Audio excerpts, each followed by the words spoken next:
Hi everyone, I'm Jamie. The behavior that I've chosen to target with my client who is a 7-year-old boy diagnosed with autism, we'll call him Oliver, is repetitive manding.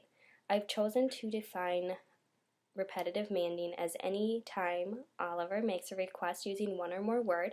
So for example, saying eat snack, eat snack, eat snack, daddy, daddy, daddy, things like that. It's not going to include any instances in which another person instructs Oliver to repeat his command for clarification purposes. So for example, he says, I want pretzels.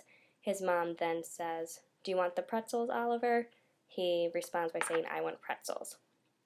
And then a new repetitive command will be recorded after his command has ceased, or his commanding has ceased for 2 or more seconds. I chose this behavior through conversation with the client or Oliver's parents, as the parents have stressed concern of their youngest daughter, so Oliver's sibling, mimicking the verbal behavior and repeating her request as well.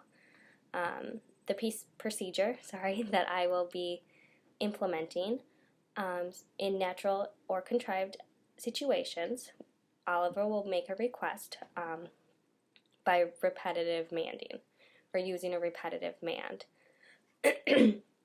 I will then, or parents, will ignore Oliver's request and refrain from providing access to that item or activity and prompt him to only say it once. So for example, Oliver doesn't want to play cars, so he says no cars, no cars, no cars.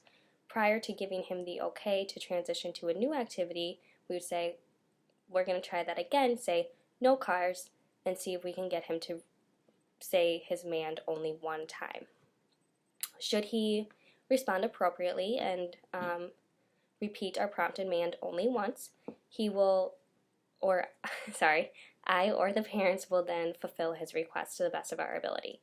So for the no cars example, we would then allow him to put his cars away.